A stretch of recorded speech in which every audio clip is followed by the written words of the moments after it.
Dubai 1990 में मछुआरों का एक गांव हुआ करता था, जहां ना तो पीने के लिए साफ पानी मिलता था और ना ही रहने के लिए कोई खास मुकामात हुआ करते थे। हर तरफ रेत ही रेत के बड़े बड़े रेगिस्तान हुआ करते थे। लेकिन आज की डेट में दुबई को दुनिया का सबसे बड़ा टूरिज्म हब माना जाता है। दुबई ने दुनिया के बड़े बड़े शहरों को पीछे छोड़ दिया है। जिस जगह रेत ही रेत हुआ करती थी, आज की डेट में वहाँ दुनिया के वर्ल्ड क्लास रोड, दुनिया की सबसे बड़ी बिल्डिंग, 7 स्टार होटल, दुनिया के सबसे बड़े शॉपिंग मॉल, सबसे ऊंचे रेस्टोरेंट, बड़ी बड़ी इमारतें, दुनिया भर की मल्टीनेशनल कंपनियों के दफातर और दुनिया के 340 से ज्यादा वर्ल्ड रिकॉर्ड मौजूद है, जिनमें बुर्ज खलीफा नंबर 1 पर है, जिसे दुनिया की सबसे बड़ी बिल्डिंग होने का एजाज हासिल है।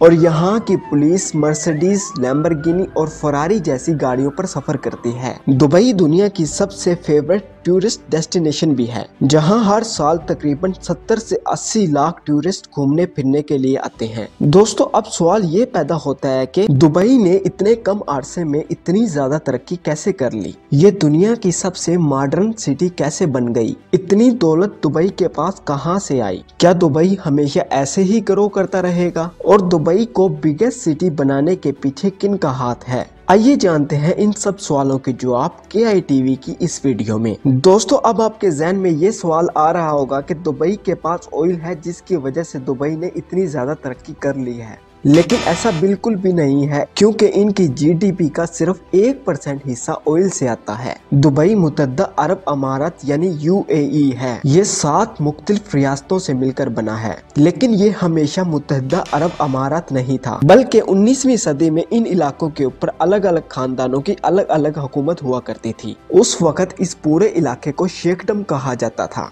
और उस वक्त दुबई और अबू धाबी एक ही रियासत हुआ करती थी। 1833 में बनी यास कबीले के एक आदमी मखदूम बिन भुट्टी इस इलाके में आबाद हो गए और 1837 में मखदूम बिन भुट्टी ने अबू धाबी से बगावत करके दुबई की अलग रियासत की बुनियाद रख दी। इन्हें दुबई का फाउंडर भी कहा जाता है और आज भी दुबई पर इसी खानदान की हुकूमत है। 1837 में दुबई मछुआरों का एक गांव हुआ करता था। मछलियां पकड़ने के अलावा इनके पास कोई दूसरा खास काम नहीं हुआ करता था। मछलियां पकड़कर उनकी तजारत करके अपना गुजारा किया करते थे। 1853 में बरतानिया पूरी दुनिया पर राज किया करता था। उस वक्त बरतानिया ज्यादातर तजारत समंदरों के रास्ते किया करते थे। वो लंदन से हिंदुस्तान जाने के लिए शेखडम वाला एरिया यूज किया करते थे। उस वक्त मसला ये था कि शेखडम की अलग अलग रियासत होने की वजह से अंग्रेजों के साथ बहुत ज्यादा लूट मार हुआ करती थी। इस मसले को हल करने के लिए बरतानिया ने दुबई और अबू धाबी से बात की और इनसे एक ट्रियो एग्रीमेंट साइन करवाया, जिनमें इनकी सिक्योरिटी की बात की, ताकि आगे जाके इनको कोई मसला ना बने।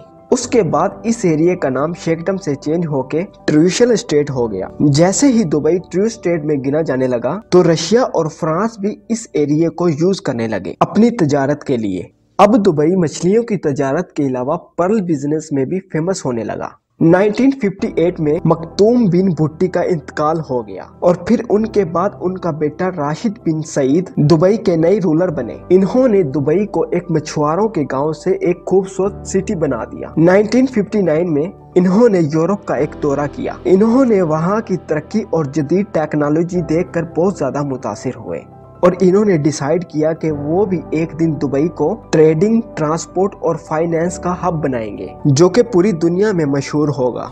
1968 में शेख राशिद बिन सईद ने देखा कि दुबई पोर्ट की जगह कम होने की वजह से वहाँ सिर्फ छोटी शिप्स आती है, बड़े बहरी जहाज नहीं आ सकते। इन्होंने दुबई पोर्ट को बड़ा करवाना शुरू कर दिया।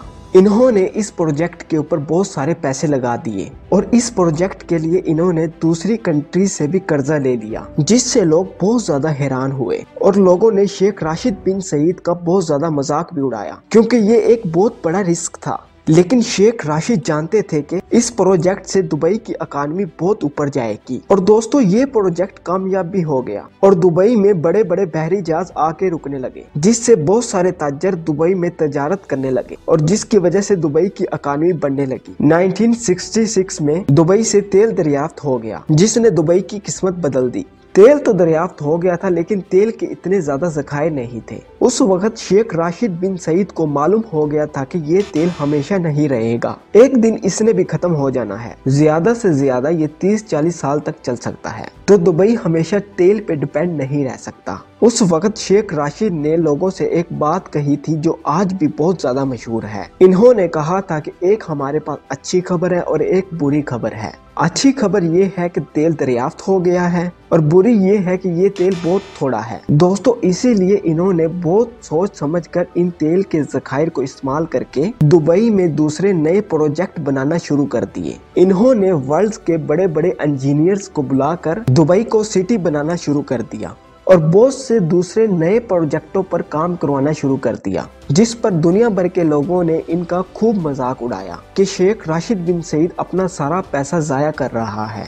एक बंजर जमीन को एक सिटी में तब्दील करना नामुमकिन है। और फिर 1981 में शेख राशिद का इंतकाल हो गया और फिर उनके बाद उनका बेटा शेख मोहम्मद बिन राशिद अल मखदूम दुबई के नए रूलर बने, जो कि आज भी दुबई पर अपनी हुकूमत कर रहे हैं। दोस्तों ये आज दुबई की शानो शौकत, चमक धमक, ये सब कुछ इन्हीं की बदौलत से है। इन्होंने रूलर बनने के बाद देखा कि पोर्ट और ट्रेडिंग की वजह से दुनिया भर के लोग दुबई में आ रहे हैं, क्यों ना इनके लिए कुछ और फैसिलिटीज दी जाए ताकि ये दुबई के अंदर और ज्यादा रुके। वहीं से इन्होंने दुबई को दुनिया का सबसे बड़ा टूरिज्म हब बनाने का सोचा। अब इन्होंने दुबई के अंदर बड़े बड़े लग्जरी होटल और बड़ी बड़ी बिल्डिंगें बनाना शुरू कर दी, जिससे दुबई का होटल सेक्टर बूम होने लगा और दुबई की इकॉनमी भी बूम होने लगी। 1990 में शेख मोहम्मद बिन राशिद ने एक स्ट्रेटजी लगाई जो कि कामयाब हो गई। इन्होंने देखा कि लोग सिर्फ शिप के जरिए ही दुबई आते हैं और वही दुबई में ठहरते हैं, क्यों ना दुबई में एक एयरपोर्ट बनाया जाए ताकि ऑल ओवर वर्ल्ड से लोग टूरिज्म के लिए दुबई आए, ताकि दुबई और ज्यादा तरक्की करे। फिर इन्होंने दुबई में एक एयरपोर्ट बनवाया। अब दुबई के पास एयरपोर्ट, लग्जरी होटल, रेस्टोरेंट होने के बावजूद भी लोगों का इतना ज्यादा रुझान नहीं बढ़ा। इस सोल्यूशन का हल निकालने के लिए शेख मोहम्मद बिन राशिद ने अपने टूरिज्म के लिए एक ट्विस्ट डाला। 1990 में दुबई के अंदर एक ऐसा होटल बनाया गया जो दुनिया का सबसे बड़ा होटल है, जिसका नाम है बुर्जुल अरब, जिसे एक आर्टिफिशियल आइलैंड पर बनाया गया है। ये दुनिया का सबसे लग्जरी और महंगे होटलों में से एक है। ये 7 स्टार होटल बनने के बाद दुनिया भर के लोगों का अट्रैक्ट दुबई की तरफ हो गया। दुनिया भर से लोग दुबई में जाने लगे, जिससे दुबई ने बहुत ज्यादा तरक्की की। इन्होंने रेत पर जहां एक दीवार खड़ी करना मुश्किल होती है, वहां इन्होंने दुनिया की सबसे बड़ी बिल्डिंग बुर्ज खलीफा बना दी। एक वीरान गांव को वर्ल्ड क्लास सिटी बना दिया। समंदर में मिट्टी भरकर खजूरों की शक्ल का पूरा सिटी तैयार करवा दिया। इन्होंने पूरी कंट्री को टैक्स फ्री कर दिया, जिसकी वजह से दुनिया भर के मल्टीनेशनल कंपनियों के दफातर दुबई में बनने लगे। इसी तरह दुबई ने चंद अरसे में इतनी ज्यादा तरक्की कर ली। यही वजह है कि आज दुबई इतना ज्यादा पॉपुलर है। दोस्तों अगर आपको आज की हमारी वीडियो पसंद आई है तो हमारे चैनल को सब्सक्राइब करें और बेल आइकन को भी दबा दें, ताकि आने वाली नई वीडियो की नोटिफिकेशन आपको मिल जाए। मिलते हैं अगली वीडियो में, अब के लिए इजाजत दें। खुदा हाफिज।